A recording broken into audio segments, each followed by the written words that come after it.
And we should be live. Hello, everyone. I'm Dr. Jenna Zellers, wellness expert, chiropractor, and life coach. And joining me tonight is Tania Tuck. She is a dear friend and has just so much wisdom to share with you tonight. I'm so honored and excited and just delighted that she is spending this evening with us. And so please tune in. Tania Tuck has 10 years experience as an emotional wellness specialist, helping clients go from where they are to where they would love to be. Particularly enjoys assisting clients to transcend childhood and adolescent traumas that still are running your lives. Currently, she's writing a book for adoptees called The Enigma of You, the story behind your story. She's also the creator of the Spectrum of Wisdom process, enjoying creating unique, transformative retreats for couples and individuals at either her home or other places around the globe. She's also the president of the Sherman chapter of WOVI, the Women of Visionary Influence. Wow, that sounds powerful. And she's also the co-owner of Texoma Wellness Center in North Texas with 2 locations. She is here tonight to share her wisdom and experience. Tania, thank you so much for being here. Thank you, Jenna. I'm really delighted to be here with you. Yes, great. So why don't we just dive right in and you tell us a little bit about your story and the unique wisdom that you're going to be bringing tonight because of your story. Well, thank you. Yes. I mean, so, obviously that's quite a lot of things that I'm doing right now. And, but it all starts with my own journey, right? What brings me here? At the very beginning of my life, I was adopted. And I think that in itself always starts a fascination for meaning and why we're here and who am I and what is a past, because I was adopted in the 60s. And so in that time, it was a blank slate. And so that meant that I came with no history. And so there's always that curiosity about what is it or what was it? So there's that piece that was always, it sparked the curiosity for me. But then, well, I think I actually, I grew into traveling and adventuring, and I have been to 38 countries. And I love going to different places around the world.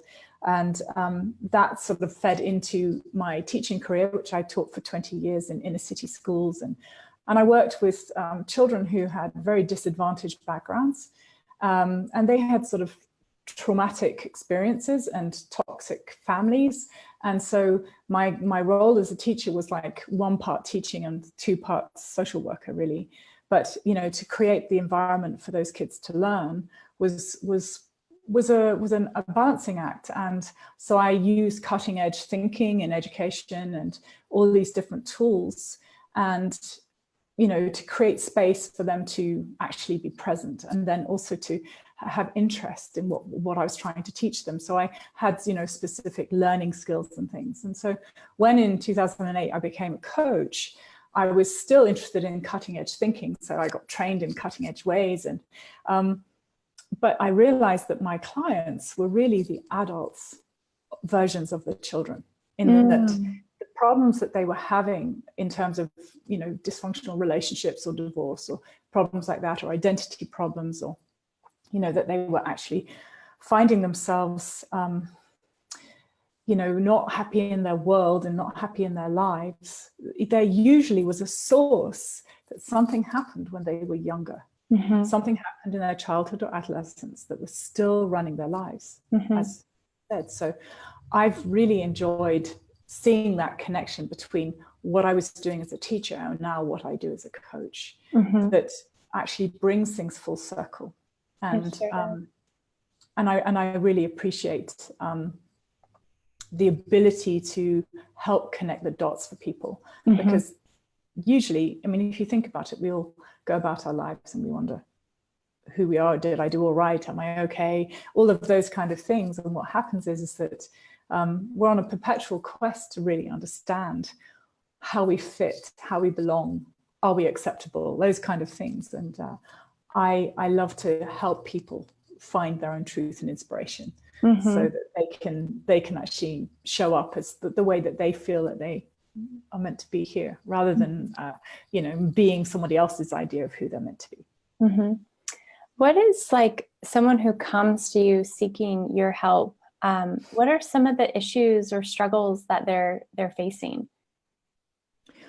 Well, so, I mean, if you look at adoptees, they tend to have a similar pattern of behavior, in the sense that if they're coming for help, they usually have a belief system at the bottom of everything, that they're not necessarily good enough, or they somehow have a fear of rejection. So they might have relationship issues because they just don't allow anyone to get close in case they're going to be rejected, or not being sort of feeling connected to somebody. However, there's lots of similarities with many other people. I mean, I find that most people come to me wanting a shift in a relationship, wanting to feel better about themselves. And I like to start with the person themselves. I think you need to start with who you are and center yourself in your world. Because if you've actually put your husband, your kids, or your work at the center of your world, and this happened to me in my 30s. I woke up one day and I said, who am I? I felt I'd lost myself. I was so busy being somebody to everybody else that I had sort of minimized who I was, and I was trying to fit the ideals of people, perhaps. And I just felt very, very lost. And so I went on a journey. It took about 10 years, actually, to rediscover who I was meant to be, and to have the courage to be that person. So I think there's a lot of people wanting to know how they can be who they're meant to be, and still be accepted and still be okay in society. Yeah, I was 31 also, and went on that very same journey of just waking up one day and not knowing what it felt to be authentic. And I went on a journey, and that journey led me to creating this Mend Yourself Well community, because it was like, I literally felt lost and empty. And, I started just reaching for anything to fill me up. And yes, it's like peeling back the layers of the onion and getting deeper and getting really connected to who I am. So it's wonderful that there are coaches out there. When you went on your journey, and you said it took about 10 years, do you feel like, as a coach, like, did you do most of that by yourself, just like finding books and going to seminars and things like that? Or did you have a coach yourself? Well, I've had coaches in my life.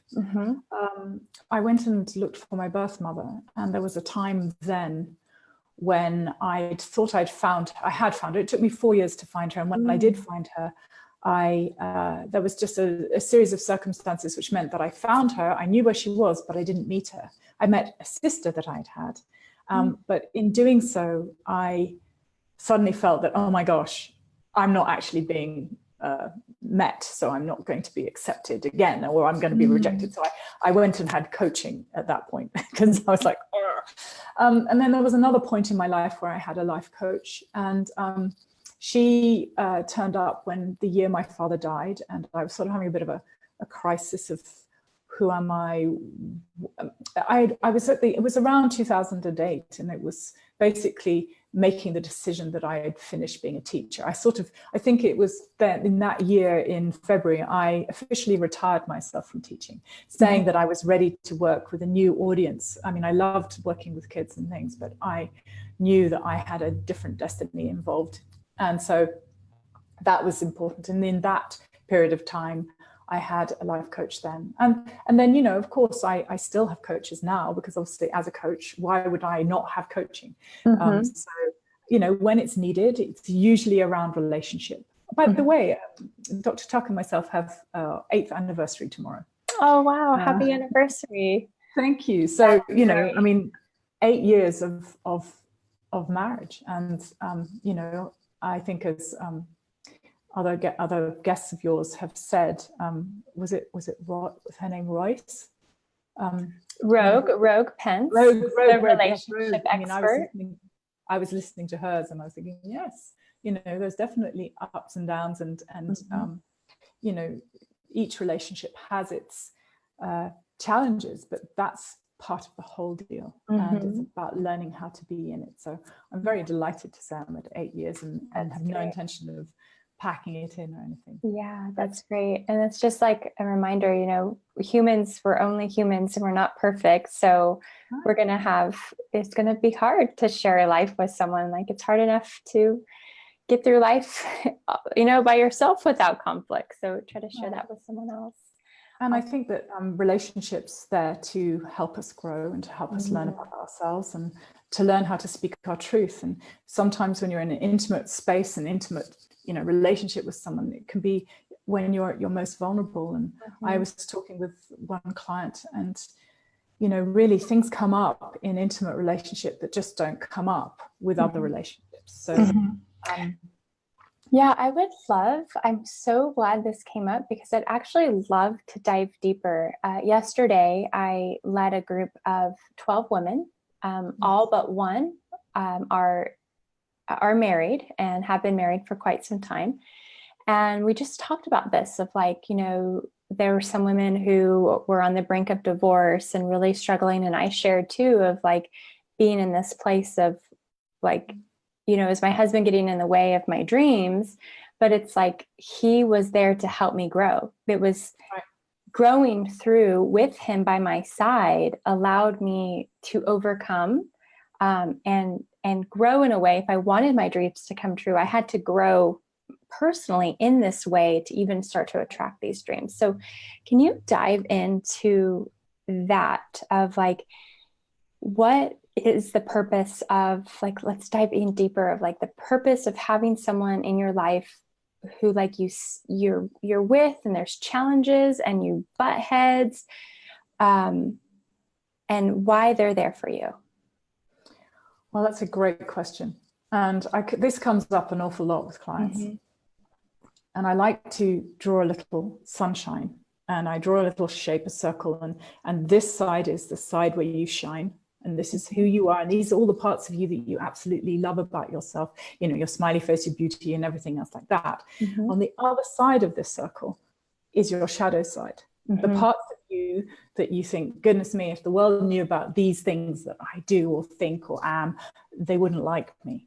So I call these the shadow side, or the disowned parts of you. So you have your owned parts, the ones that you love to share, and then the secret side of yourself. And so does your other half. The part that you're attracted to is the shiny side of him or her. And then those parts are like lovely sort of sunshines, like, oh, I love you. I think you're great. You're funny. You're happy and everything. But on the other side of him or her, there is this very sort of secret side to them. So the part that you are attracted to in a relationship is the part that you think you're getting, but the other side is also present. If you truly love, don't worry. If you truly love someone for who they are, you're going to love them wholly. So you're going to love both sides of them. So you're going to learn why and how the way they are, which is annoying and frustrating or rude, that part is also serving you. And what it is your disowned parts. Because when you see something in somebody, it's in you. You wouldn't recognize it in them unless you also had it. And if it's one of your disowned parts, you don't like it. So you don't want to see it in them. And you say, could you not do this? Or I don't like it when you do this thing. But really, it's a massive feedback to you to learn to love yourself, to learn to love yourself wholly. I think that quite often in society, we're trying to show our best selves, the shiny side, the sparkly shiny side of the circle, and we try and push away or try and lose the other side, when in fact it's not possible to do that. And one of the purposes of your partner is to bring that out in you, so that you end up having to grow, having to recognize these parts that you don't like. So and I find that. Go ahead. Yeah, and another way I've heard it explained too is like a mirror. Like the person is just a mirror for you. They are definitely a And mirror. and that could be not only with your relationship, but also if you have like you just meet someone in a social circle and you're like, I don't like that person, like stay away. But they probably also have qualities that you possess as well, right? Right. What you could not actually label the action if you didn't know it in yourself. Mm-hmm. And what's interesting is that you and I might see someone and I'll think one thing and you'll think a completely different thing of the same action. Mm-hmm. So it's purely a reflection to you about how you feel. Mm-hmm. And I think that that's because most people, when they come with the labels of their partner and they're challenged by them, they think that this is how everybody sees them. And in fact, that action of being stubborn is being seen by somebody else as a positive trait. Yeah. That's actually something to be, gosh, they really stick by them, so, their decisions. And that's really fantastic. And you're going, no, they're stubborn. I don't like that. And so being able to see and particularly own that you are also stubborn and other people see you that way, has a great balancing action in yourself, because you humble yourself to the fact that what you see in them is in you. And then equally, if you see something you admire in them, you can actually see that that's something that you also have in you, otherwise you wouldn't desire it. So it's about stepping up. So intimate relationship particularly, but all relationships, whenever you can see something in someone else, it's there to sort of be feedback to you about you and where to grow and what's next, really. Yeah. Speaking of where to grow, I know that you meet a lot of people, and I do too, of people who are just really stuck in their story because of their past, because of their circumstances. And this is really why I wanted to bring you on the show tonight, is because you help people see like the silver lining around all the stuff that they feel is awful and bad and bringing them down. Like, you help people see the silver lining and how everything that has come before you has been perfectly lined up. Right. So can we talk about that a little bit more? Like, can you like encompass what that looks like? Certainly. So when we think about our past, the vision and the memory that we have of what's happened isn't quite true. And in fact, in my book, I'm realizing the more I think about what truth is, the more I realize that it doesn't really matter what really happened. What matters is what you make it mean to you. And so sometimes you get fixated that I want to understand what truly happened, because then I'll be able to get past it. But really, that's the red herring in a way. Let's just go with, well, what does it mean to you right now? But what I also know is memory is a bit deceiving, because when you have a memory that's, say, traumatic, there's emotion attached, you're going to be feeling it in your senses. So you're going to have smells, taste, vision, you're going to remember what someone said, you're going to have that, but it's going to be very much in your local memory with those senses. And an autobiographical memory is in context. And it has this happened first, then this, then this, then this. And it has a storyline as such, whereas a memory that's got an emotion attached to it sort of sticks out, and it's just sitting there in your mind, and it plays and it runs now, and you have, if it was a negative thing, can feel a victim of it. This happened, so I am now like this. So what I like to do with people is to actually place, specifically when I do my spectrum of wisdom process, what we do is we sort of put your life out like a kind of symphony we look at relationships, identity, career, and health, and we put this particular event in context.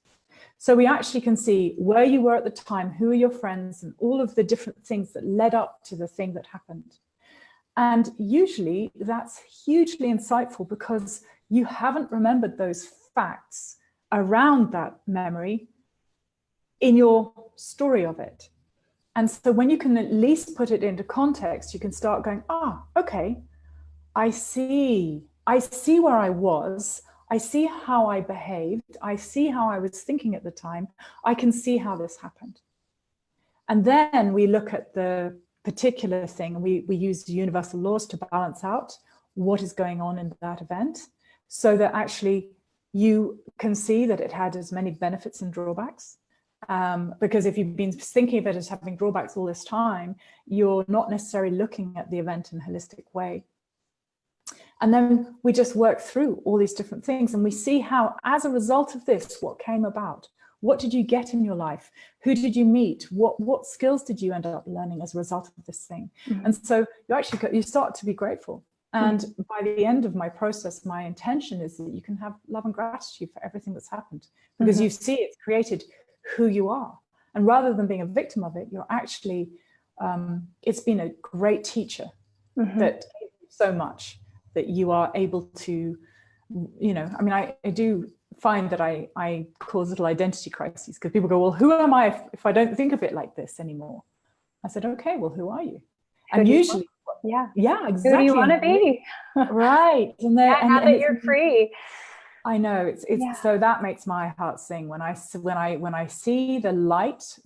People just become so much lighter, and possibility opens up, and opportunities become visible suddenly, because they go, wow, all right, okay, so that's that. I see the perfection of that. And now, and what's great about it also is because, you're not going to not have stresses in the future. You're not going to not have relationship problems or whatever else going on. But because you can see what happened, and you can see that it had this perfection, you're less likely to be charged about future events, because you go, well, I've handled all this, and I'm now an authority in these things. And so bring it on, basically. Bring on my stresses. I will be okay, because I know that this is here for me to learn from it. Yeah, I went through this program. I think that was when I met Dr. Tuck, your husband. How long ago? It was probably maybe 10 or 11 years ago. The breakthrough experience. And I know you do a lot of Dr. DeMartini's work. And so I remember going through this, and I honestly can attribute my I feel like things that come my way, I literally feel like I'm a duck, it's like it's flying off the duck's back, right. Water on a duck's back. What can you do? I'm not going to let a bad event totally ruin my day. I'm just going to keep going and moving forward and finding that silver lining. This is all perfect. It's all part of it. And if something's challenging coming in my world, I go, okay, so firstly, what have I done to attract this? Why is this happening? And then secondly, I go, okay, so what do I need to learn? And I think those are two great questions to ask yourself because otherwise, what can you do? You go, oh my gosh, this is happening to me and I have no control. And, you can just spin off into something that actually feels far less empowered. So the question is, okay, what did I do to attract this? What have I not learned, or what do I need to know? And then you go, okay, right, I can see I've got some learning in this area. And then you can also look at what part of you is fearful, or what part of you is not expressed. And then you can also handle that. Yeah. So my process, the way I've sort of managed to, I like to make it a tool that I can use in individual sessions, or I can have somebody for a whole day where we work through it. And then I do coaching before and after in order to be able to really embed what's happening. Because, that sense of being free of your past and that sense of being able to be who you are is just magic to me, to be able to help people do that. Yes. And then everybody, when you can be free of that, then you can be free to live the life that you were designed to. And I know so many of us, and especially everyone in this group, we are made for greatness. But it's being stuck to those stories and stuck to the pain of the past that limits our ability to shine our light in the world. So that's my language. I love to say, how do you shine? And we have all these things that have happened, and I sort of see them as if you see yourself as a sunshine, and the rays, the clouds are these events that you kind of have that stop people seeing you shine, but they're literally there as weather. You can move the clouds. You can actually see things in a different way. You can shift your perceptions, and so you can help your body heal.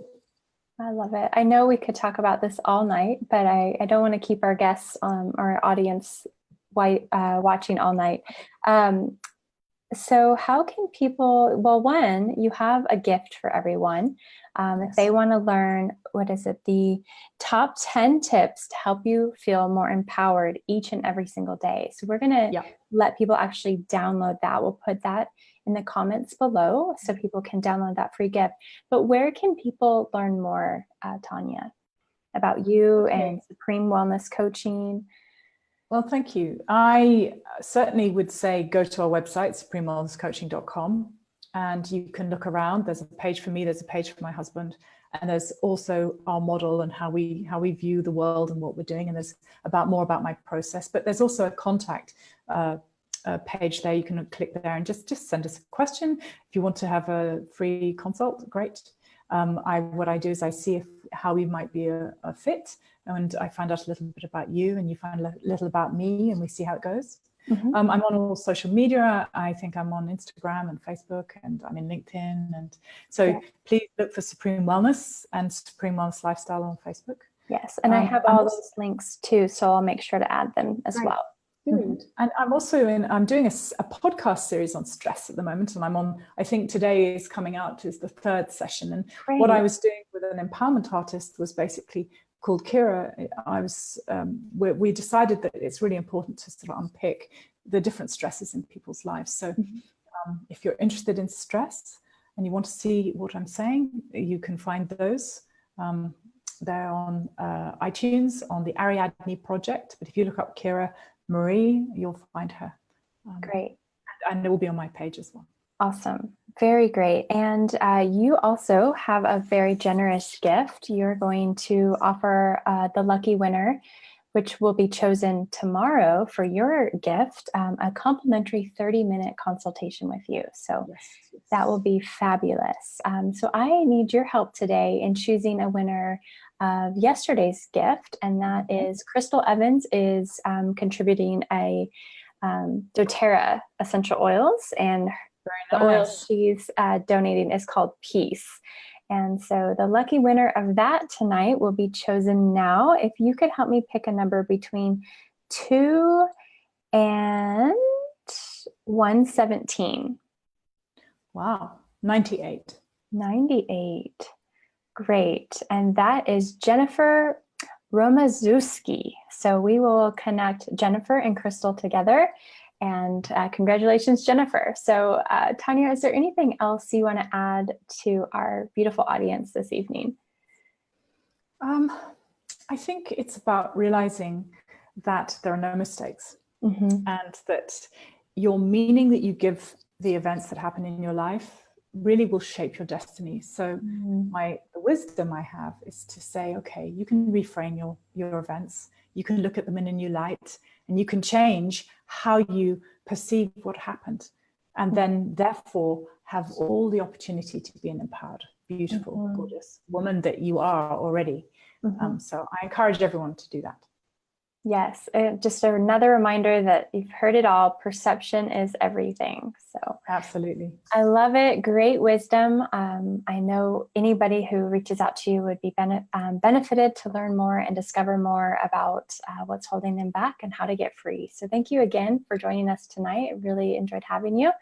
And I hope that will, yes. And everyone tuning in, thank you so much. This is the second to last interview for our 21-day summit. We have our last interviewee tomorrow night. And then on Tuesday night, I'll be doing a webinar to show you my 12 pillars of self-care and how to master self-care for yourself. So hope you'll join me there. Tania, thank you so much. And everyone have a great, fantastic night. Bye-bye. Bye.